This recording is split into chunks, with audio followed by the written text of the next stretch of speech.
We've been discussing play and projects, specifically how to use play and projects to engage the whole family in learning. And a few of you pointed out, look, play and project-based learning have been lost in most children's lives. And there's confusion around what do we mean by play and projects and all this kind of stuff. How is a play-based parent approaching education any different than others? I think nurture the nature will help focus some attention in general. If you're doing play and projects, a commonality between play and projects that's lost in so many other forms of education and the debates. And again, if we are in child development or psychology, we might be talking nurture or nature. And again, professionals understand it's a combination of both, the right time, the right place, and the right way. Nurture the nature focuses our attention on how we as parents, as play-based parents, are observing learning, how we support that individual risk and the responsibility, and model the virtues of character and learning. This isn't easy, and nurture the nature, again, we're not talking the ability of the child. That's a great child, or that's not a great child. No, that's a blooming child. That's a growing child. And then we're not talking about necessarily specifically our parenting. Do we parent or not parent? No, it's how do we parent, or specifically what we need to look at here in the next few slides is how we don't look at the focus of attention is not on what I say as a parent to my child. It is how I design the opportunities and lifestyle of my child around learning, and that's to nature the nurture through play and projects. Learning for life is the focus of the Famplay way. And let's go, because we have a lot of questions about parents moving from observing learning to actually supporting this risk and responsibility. So risk with responsibility is the ideal, but we need to start to provide opportunities through play and projects that support this risk and responsibility. And I think the previous discussion, as many of you pointed out, this is what is missing in children's lives. Thank you. I feel validated that so many people recognize the lack, the absolute void of opportunities for this. And I think this is the key for the character development and how we're nurturing this nature. So let's look at this in two parts. In month 1 of the play-based parenting course, phase 1 is observation. We observe and we understand and we watch parents understand and just lighten up with all the opportunities that happen for learning. The difficult part in month 2 and phase 2 here is now we are looking at how we support, because I think habit, and we just think of teaching, and I watched a number of professional teaching videos, let's say, and some pictures of teachers, right? We often think of teaching as I am doing right now. For instance, I am lecturing here in this case in the middle of a workshop with a discussion which is engaged on the whole part, to a lecture that is me talking. But this lecture format is, I think, what we think of teaching in education and parenting for that matter. What do I tell my kid when he does that? Well, the idea is we don't need to tell our kids, again, I don't want to say never say anything to your kid. Of course, discussion is key and talking are key. But we're not needing to give a lecture.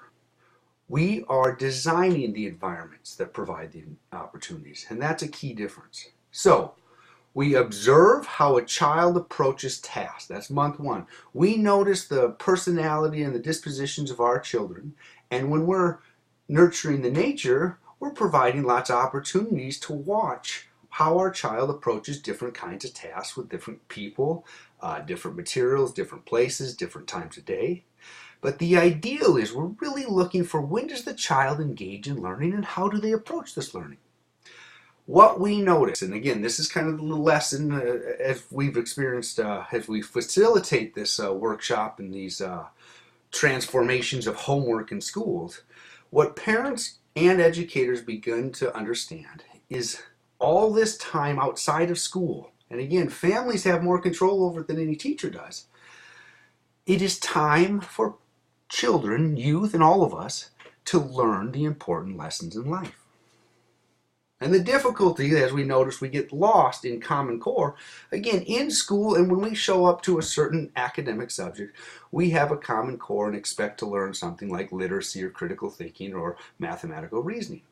What happens is the important lessons we learn in life, sure, that's common to all of us. All of us that we would consider ourselves educated have some core academic skills. But that doesn't mean any of those are the important lessons we learn in life. And this is key in what gets confused in our educational policy, as many of you pointed out here in the last discussion. We lose track of this when we start holding the whole entire education system and the teacher, the principal, accountable for a Common Core learning. That's fine. We want teachers to teach math and reading. No question about that. But what we've lost in youth development is all the other important lessons in life. And phase 1 of play-based parenting is exactly this. As a parent, grandparent, or any concerned adult, this is why the mentorship programs are flourishing as we have more play-based parents enter the mentorship programs. We have more adults that begin to understand teachers are teaching one lesson in school. That's fine. We're demanding of it, and we're holding them accountable for it. But that means basically everyone else is forgetting about all the important lessons they learn in life. Again, in previous blogs and previous discussions, we discussed these. Look, death, major transitions in life, tragedy, accidents, things that you see that are out of place, that don't ordinarily occur, trigger curiosity in kids and questions. Now, a school can never, school never, ever plans death, right? We want safe schools. We want to avoid this at all costs. And again, when a tragedy occurs with my young children, I don't tell them about it. It is when it occurs, that is a teachable moment where we learn the important lessons in life. And we need an adult society that is prepared with this, and that's what play-based parents are becoming prepared to do. Now, the phase 2 of this is to support risk and responsibility. And this is much more difficult because first we have to see that ideal of engaging in learning. And then we can begin to support risk and responsibility, and ultimately the risk with responsibility. And again, what we are doing with risk is we're encouraging an approach, the child to take a certain kind of approach. And again, risk management is an ideal here, but risk. Play is low risk, a project or something with standards is a higher risk. And again, responsibility comes in all sorts of forms. And responsibility in play is very low, but you may have some responsibility to be safe. Responsibility in certain projects and in life becomes more and more. What do we do specifically to support learning for life?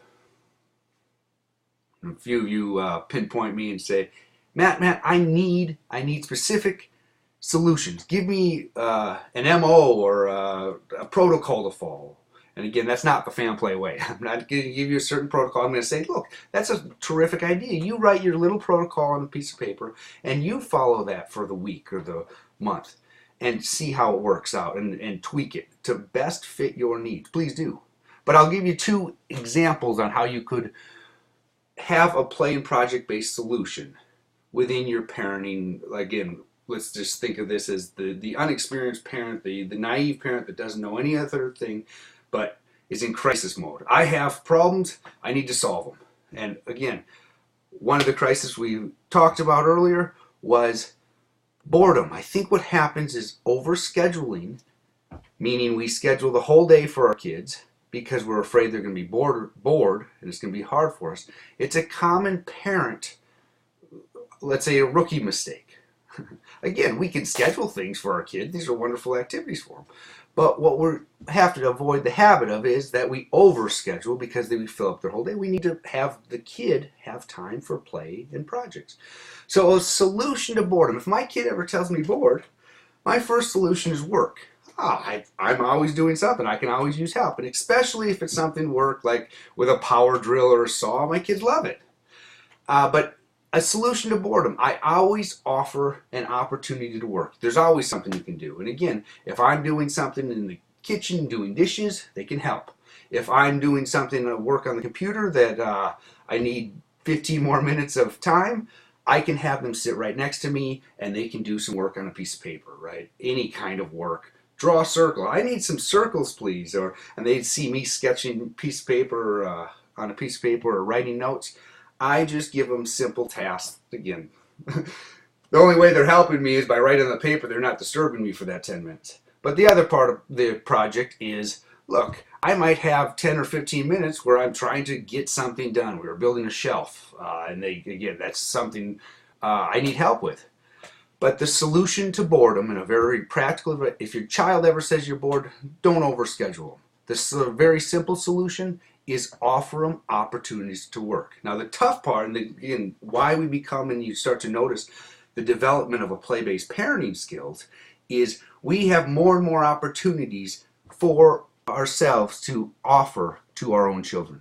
And the other thing is misbehavior. If there's conflict in my house, all I need to walk into and ask my children about is, look, I don't even discuss the solution. If they're in some big fight and it's disturbing something I'm trying to do, the dishes or make dinner, I simply put them to work. There's no questions asked. Look, if you have time to argue and fight and one's going to whine and then, Daddy, I need what? No, I'm trying to cook dinner. It's a tough time of the day. We have 20 minutes to do this. I don't even need to explain any of this to them. I'm explaining it to you as play-based parents. I just simply say, oh, I need the help. We're going to work. Everybody's in the kitchen and we're all going to work. That doesn't speed up my job, but what it does is, look, I still get dinner made, but at the same time, I am giving a very practical solution when misbehavior occurs. If your children ever fight, sure, of course, sometimes we mediate and talk it out and let one child explain to the other child and they hear each other out and we walk them through that process. The naive parent or the rookie parent simply says, no, Johnny do this, Jill do that, and we again lecture and fall back on that. What I'm suggesting is a solution to really give some learning to life. And look, when a child or children are misbehaving or conflict, you don't need to discuss it. Just put them to work. We are going to work. Now, that's in the crisis mode. You can see me shifting back and forth in between. Look, we have brand new parents that come and want to be play-based parents. And the group in the room today are experienced play-based parents, right? We've been doing this for months on end. And what we're really moving from is observing this lifelong learning that happens and the important lessons that happen in life. We've seen this now. Now what we're doing is we're focusing our attention on how do we support risk and responsibility. It's not easy, but two ways to really find it, and again, with using teachable moments, are for boredom and misbehavior. Those are where we're teaching character and the important lessons in life. And to contrast this, let's just talk again, to contrast the play and project-based approach with a traditional direct instruction approach, right? That's much different because we're not planning today, we are going to play this and we are going to do this project.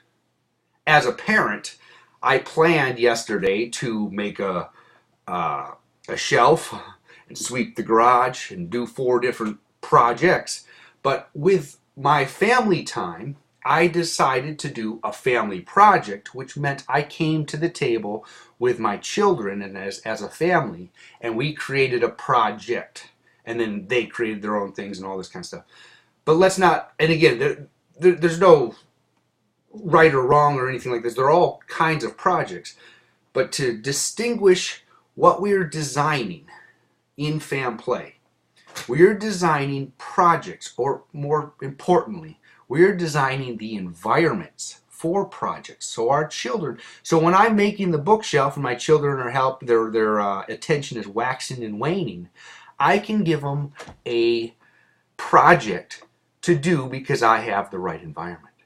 And as play-based parenting, we are providing opportunities for our children and the whole family to engage in